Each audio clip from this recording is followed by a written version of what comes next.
Disruptors and curious minds, CEOs, founders, book lovers. Welcome to the Thinking on Paper Book Club. I'm Mark. This is Jeremy. We're reading Chapter 9 of Irreducible by Federico Faggin. And to quote AI, buckle up, ladies and gentlemen, because here we go. Materialism is wrong. The universe needs a new sheriff. Science needs a rethink. Should spiritualism and science combine? Quantum fields that have the extraordinary property of explaining chemistry are drastically different from the atoms of Democritus that inspired classical physics. Those are the ones that gave us the materialism and the determinism that still dominate our thought. It is precisely on the basis of these prejudices that many thinkers believe that computers will be conscious in the future. Their prediction is based on two assumptions: that consciousness emerges from the brain and that life is a classical phenomenon that can be reproduced by a computer. Therefore, according to their theories, we are simply the body, i.e. a deterministic machine, because living cells are considered classical systems rather than quantum classical. And when the body dies, everything fatally ends. If this were the case, our future would indeed be hopeless. In the model I propose, as I have already anticipated, consciousness, free will, and life exist from the very beginning as constitutive properties of the holistic whole, what he refers to as one from now on, that also contains other properties that allow the evolution of the inanimate universe. According to this model, the inanimate universe did not come first, but derives from a deeper quantum reality inhabited by Seities with consciousness and free will that communicate meaning with each other.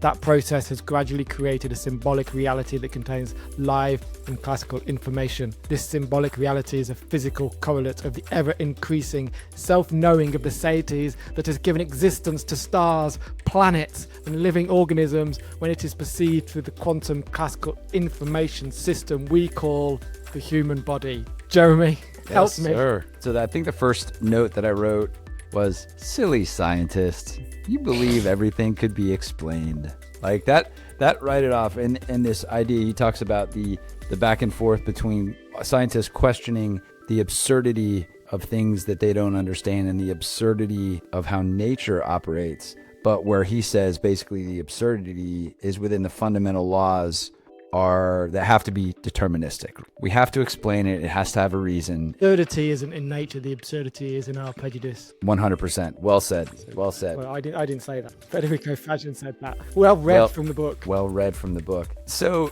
he talks early on in here about the idea of AI being conscious and how wrong that is. You talked about it through two false assumptions that people are operating under, that consciousness emerges from the brain, whereas we're talking revamped panpsychism where it's a fundamental aspect, and the false assumption that life is a classical phenomenon, right? We are quantum classical machines in both of these things. He highlights this actually, like, guys, we would get on well and better if we just understood that one thing, that quantum doesn't explain anything outside of us, it explains the inside of us, the inner. And I sat with that for a little bit. I thought that was pretty interesting.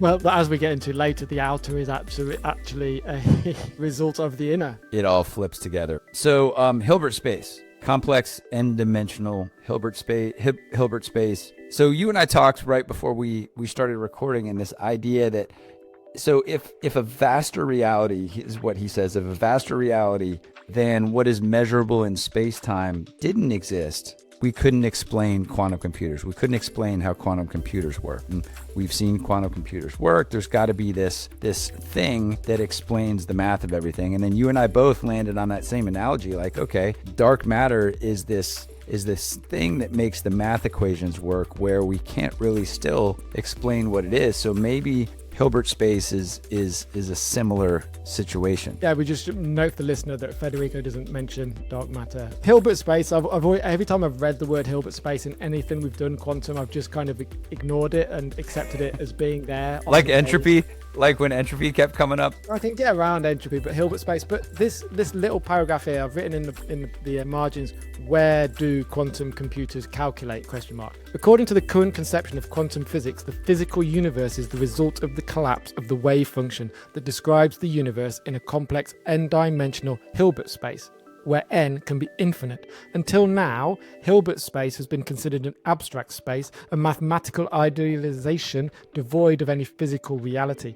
However, if there wasn't a vaster reality than the one manifested in space-time, it would be impossible to explain how quantum computers work. I can visualize that in my head. So I told you this. I had to do a little bit of investigation, a little bit deeper into Hilbert space. I'm not a mathematician by any stretch of the equation, but one thing came up. Hilbert space is what they call a vector space, and by they, mathematicians that are far more in tune with math than myself. But basically what it is a collection of math things operating by a set of rules in its very simplest form. And then Sean Carroll, who's a theoretical physicist that I ran across in my research, defined Hilbert space as the space of all possible quantum wave function. And it starts off with this, what they call a humble vector, where you just have an X and a Y, right? There's an X and a Y here. Right. And then you have this other line coming out of that humble vector that basically creates these 3 points. And you look at those and you go, okay, I understand that one thing and that small piece of this, but then you extend that out to infinity. So I'm not here to explain Hilbert space. I'm just talking through that I may kind of small percentage understand that it's a space of all possible quantum wave functions. Thank you, Sean. Sure, if somebody just Googled or perplexed what is Hilbert space, and they're going to get your answer now. Sean Carroll's answer, yeah. In this new model, Hilbert space is the mathematical description of a vaster reality in which Seities and other conscious entities could exist, and in which the physical reality perceived by our body emerges. We already know that what is measurable in spacetime is only a small portion of the greater reality in which quantum states and live symbols exist. Right, Jeremy, what is the difference? Before we get to Seities, what's the difference between the concepts of field and what Federico Faggin calls one? Because I think that's important before we get into Seities and life after death. I might be going too far, but just let me talk through this, right? So he has this idea of one. It's like this collection of all the things. And one wants to understand itself. If we were to personify it, one wants to understand itself. So what does one do? One dispatches these Seities to communicate using particular rules. This sounds like a Hilbert space.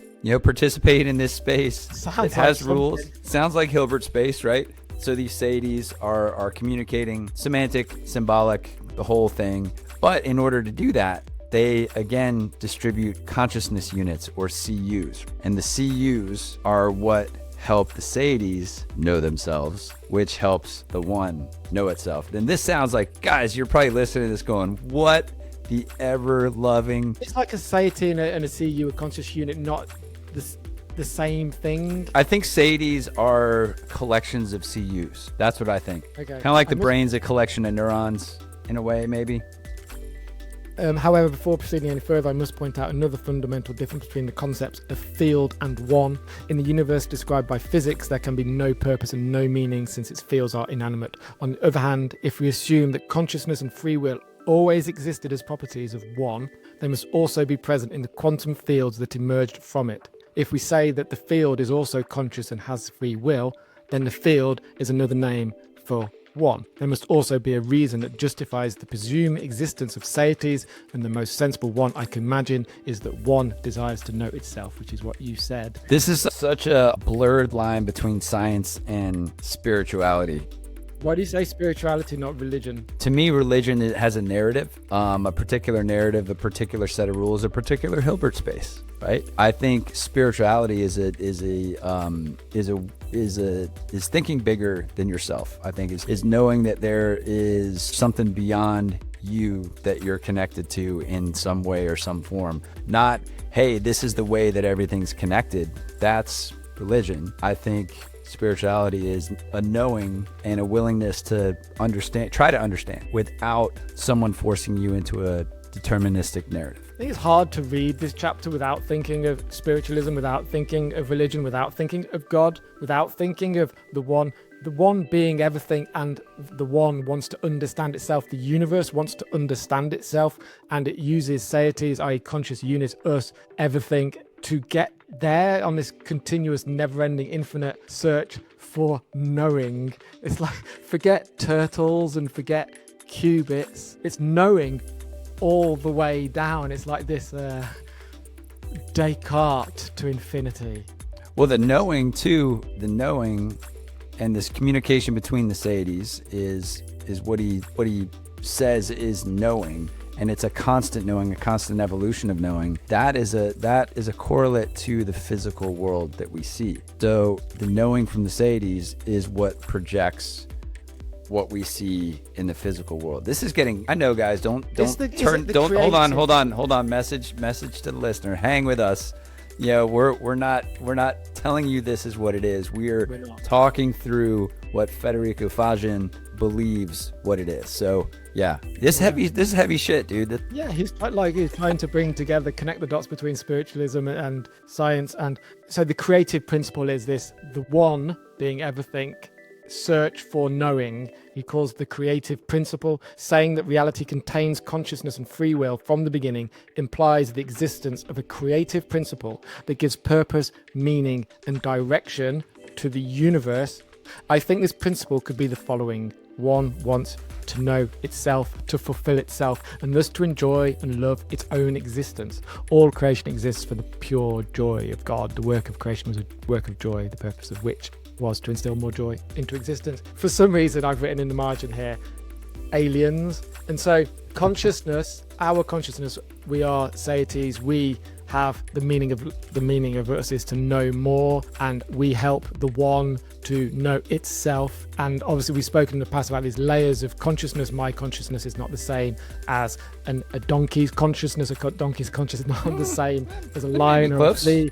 And then it goes down, and then at one point I think the building, shouldn't call them building blocks, doesn't make sense, like a protein Seitie plus an electron Seitie equals a hydrogen Seitie, so they've all got consciousness. But yeah, where do, in the far reaches of space, if these higher conscious beings exist, how are they feeding into the one, to the Seitie, to the consciousness, to the knowing for this, what he calls the one? So if there's the one, I had a question here. If the one is here and the one wants to know itself by dispatching Seities, and Seities want to know themselves by dispatching consciousness units, wouldn't it all be deterministic anyway, because there's one thing driving it all? Say that again, sorry. So if the one was the top of the show and everything interconnects to this one, and the one wants to know itself, there's a personification of the one a little bit, right? So that would mean it's one thing, it's an identity. Well, it's everything. It's everything collectively. Yeah. Just before you go, I'm just going to read this just to clarify for myself, really. In the previous chapter, I called an elementary Seitie CU. A CU is the simplest part whole, i.e. the simplest quantum system that can contain the essence of the whole and possesses an identity that, once created, can no longer be extinguished. A CU is like a living cell that reproduces and combines with other cells to create ever more complex organisms. The CUs are conscious fields with free will, agency, and identity that communicate with each other to deepen their own self-knowing. It is important to realize that since each CU is a part whole of one, she can only increase her self-knowing by interacting with the other CUs through symbolic communications. So what does that sound like to you? Like what, and I was just about to say this before you read it, but what is that? What is similar to that? The part whole? I don't know. What is similar to that? So think about the genome, cells and genome. Your cell basically has, like, each individual cell has a copy of all of the information to make another cell. So there's this part whole thing. He used an analogy of that, I think, with CUs and Seities to cells and genome. So comprehension allows CUs not only to recognize the meaning carried by the qualia. Remember, qualia are just the signal of things happening in the environment that you internalize into semantic meaning, right? But also serve to sense the semantic distance between the meaning felt and the full meaning of the symbol. What I feel from qualia may not always be the full potential of what I could feel from that qualia. And this talks about the gap, the semantic distance between that. Maybe I'm not perceiving all that can be perceived internally from the qualia, which, like, to me is kind of crazy. And what does the math of that look like? But therefore, here again, quote, therefore, what is not yet comprehended produces the feeling that there is more to know than what has been recognized. So I put a note in here. I'm like, is curiosity a vehicle for consciousness? And like, do CUs activate curiosity based on the gap between what was felt and the potential of all that could be felt? Creativity and a need for knowing That's curiosity. Combine those two, isn't it? Yes. Yep. So I say yes. On about page 200, it starts to get a little bit Monty Python for me. Do you know one of those scenes where John Cleese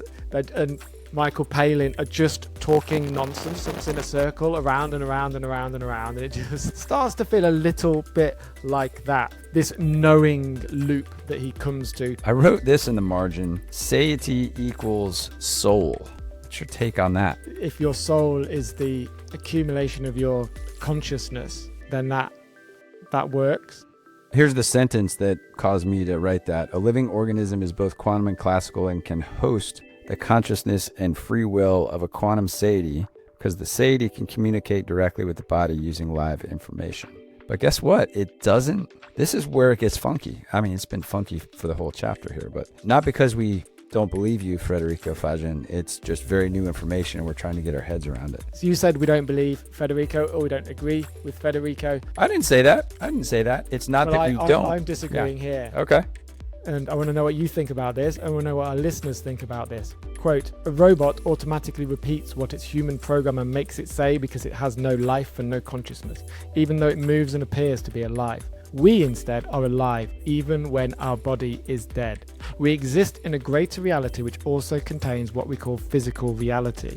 And when our bodies die, we don't die. Death is the next rebirth that is given to us as a gift in the spiritual universe. We, as Seities, are eternal. When the designer of a robot claims that the feeling is identical to the symbol for the feeling, if he's not, we as Seities are eternal. Discuss. So you don't agree with that? We instead are alive even when our body is dead? No. So once you're done, you're done? Yeah. Yeah, there's been a ton of different interpretations of this within spirituality, within religion. Basically, you say it's a bit of like the reincarnation side of the fence or the afterlife of Christianity. Yeah, but no one's ever been. Have you been? Or do you not remember? I'm sure if we had Federico Faggin on here, who'd probably, or perhaps say that that's not what he means, like reincarnation, life after death, is not what he's getting to. If we are Seities, if we are conscious entities, and that goes all the way down to the classical model, and every one of those is a Seitie. We just belong to the one, so all of our fundamental conscious units just break down because and they go off again somewhere else. So like our collective whole doesn't continue, but the quantum particles, the particles that make us up, they go on.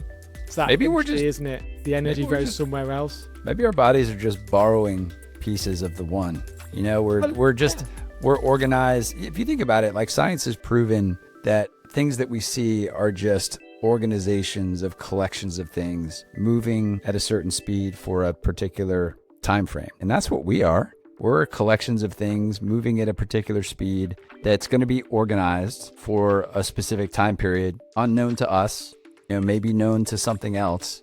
It's not about my soul going off somewhere else and doing something else, is it? It's about kind of the trillion bits that make me going off somewhere else. Raw worm food, yeah.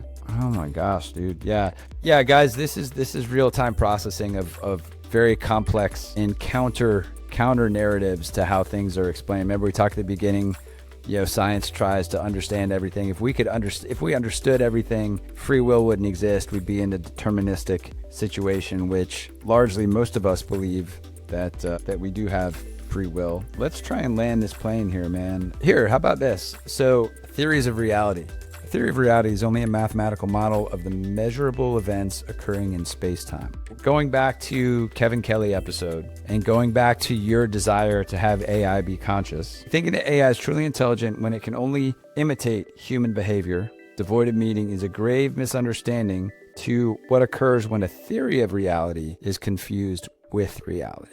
But reality is only reality is a semantic knowing.